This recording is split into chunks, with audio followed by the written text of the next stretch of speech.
Please like and subscribe. ఇంకా అంబికకు తన lover phone చేసి టైం చూసుకొని విహారితో ఫైల్స్ మీద సంతకం పెట్టించమని చెప్తాడు. ఇక విహారి ఒంటరిగా ఆలోచిస్తూ ఉంటాడు. ఇంకా అందరి సంతోషం కోరుకుని నా వల్ల ఒక అమాయపు అమ్మంది ఇబ్బంది పడుతుందని కనకం గురించి ఇంకా ఆలోచిస్తూ బాధపడుతూ ఉంటాడు. ఎక్కడుందో ఎలా ఉందో అని చెప్పి ఇంకా ఆలోచిస్తూ ఉంటాడు. ఇంకా విహారి డల్గా ఉంటే ఇంట్లో కనిపెట్టేస్తారు.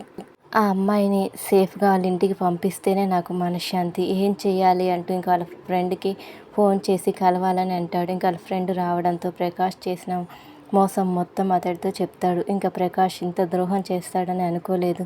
అరే పాపం రా, నా వల్ల ఒక ఆడపిల్ల ఇబ్బంది పడుతుంది అని అంటే ఇంకా విహారి వాళ్ళ ఫ్రెండ్, ఓ ప్రకాష్ గాడు మనిషా పశువారా, డబ్బు కోసం ఇంత మోసం చేస్తాడా అంటే ఇంకా విహారి, నా టెన్షన్ అంతా ఆ అమ్మాయి గురించేరా, ఈ విషయంలో నువ్వు నాకు ఒక సహాయం చేస్తావా అంటే ఇంకా వాళ్ళ విలేజ్కి వెళ్ళి ఆ అమ్మాయి ఎక్కడ ఉందో, ఒకవేళ అక్కడ ఉందో లేదో చూడు, అక్కడే ఉంటే నేను రిలాక్స్ అయిపోతా.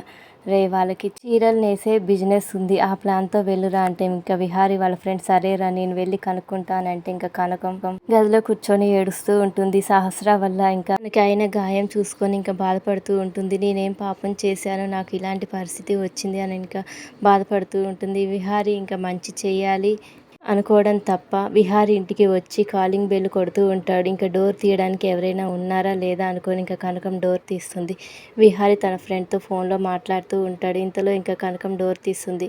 ఇంకా ఫోన్లో మాట్లాడుతున్న విహారిని ఇంకా చూసి వెళ్ళిపోతుంటే అంబిక ఆపి, డోర్ తీయడానికి వచ్చావా, ఇంకేమైనా ప్లాన్ చేసావా అని కనకాన్ని అవమానిస్తుంది. ఇక కనకం వెళ్ళిపోగానే ఇంకా విహారి వస్తాడు. ఇక అంబిక విహారి ఫైల్ మీద సంతకం పెట్టమంటే విహారి ఉదయం చేస్తానని అంటాడు. కనకం, ఈ ఇంట్లో వాళ్ళు నన్ను ఎందుకు శత్రువుగా చూస్తున్నారు, ముఖ్యంగా అంబిక గారు. అమ్మగారు ట్యాబ్లెట్స్ వేసుకున్నారో లేదో అని చెప్పి తీసుకుని వెళ్తుంది. ఇంకా అమ్మగారు ట్యాబ్లెట్స్ వేసుకున్నారా అమ్మగారు అని, మందుల విషయంలో ఎప్పుడు నిర్లక్ష్యం చేయకూడదు అని అంటే ఇంకేమన్నా, నేను మర్చిపోయినా నువ్వు గుర్తు చేయడానికి నువ్వు ఉన్నావు కదా అని అంటుంది. ఇంకా కనకం, ఎక్కడో దిక్కు ముక్కు లేని నన్ను మీ బంధువు అని చెప్పి తీసుకువచ్చి ఇంట్లో స్థానం ఇచ్చారు. ఇంకా యమున, దేవుడు ఎవరిని ఎక్కడ చేర్చాలో అక్కడికే చేరుతాడు, బహుశా ఆ దేవుడు నిన్ను నా కోసమే పంపాడేమో అని అంటే ఇంకా కనకం, లేదమ్మా ఆ దేవుడు మిమ్మల్నే నా కోసం పంపాడు అని అంటే ఇంకా యమున, అవును, మీ వాళ్ళు ఎవరైనా ఫోన్ చేశారా బాధ పెట్టాలని కాదు, నువ్వు ఎక్కడున్నా బాగుంటావు అని అంటే ఇంకా వసుధ లోపలికి వస్తే బయటకు వెళ్తున్న కనకం ఆమె చేతిలోని గాజులు చూస్తూ ఉంటుంది.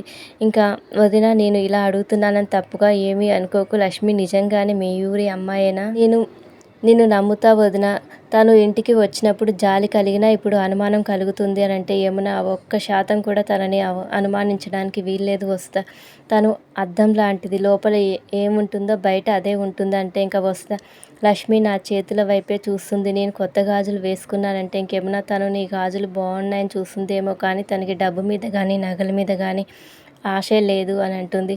నేను ఇంటికే తీసుకురాను కదా అలాంటి అమ్మాయిని, చూస్తున్నావు కదా అందరి తలలో నాలుకలా పనులన్నీ చేస్తుంది, అతిథిగా ఉన్న తనని మన వాళ్ళు పని మనిషిలా చూస్తున్నా ఏం అనుకోవడం లేదు, తన మీద ఏమైనా చెడు అభిప్రాయం ఉంటే తీసేయనంటే ఇంకా వస్తా, నేను తీసేస్తా వదిన, కానీ ఇలా చూడడం అంబిక పద్మక్క చూస్తే వాళ్ళు క్షణం కూడా ఆలోచించరు, ఆ పరిస్థితి రాకూడదని నా అభిప్రాయం అని అంటే ఇంకా ఏమన్నా, తన వల్ల ఈ ఇంట్లో ఎవరికి ఎలాంటి ఇబ్బంది రాదు, లక్ష్మి చాలా మంచి అమ్మాయి, ఈ ఇంట్లో తను అవమానపడే పరిస్థితి రాకూడదు అని చెప్పి యమున అంటుంది. ఇంకా ఆదికేశవ్ పేపర్ పట్టుకొని వచ్చి గౌరీకి చూపిస్తూ ఇంకా సంతోషంగా ఉంటాడు. ఇంకా అందులో విహారి కనకం ఫోటో వేసి ఉంటారు.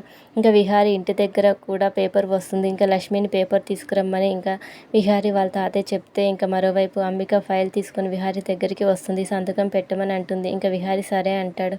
ఇంకా సంతకం పెట్టే టైంకి విహారి వాళ్ళ ఫ్రెండ్ ఫోన్ చేస్తాడు. ఇంకా విహారి హాస్పిటల్కి వస్తున్నా అని చెప్పి కంగారుగా త్వరగా అక్కడి నుంచి ఇంకా తర్వాత సంతకం పెడతానని చెప్పి వెళ్ళిపోతాడు.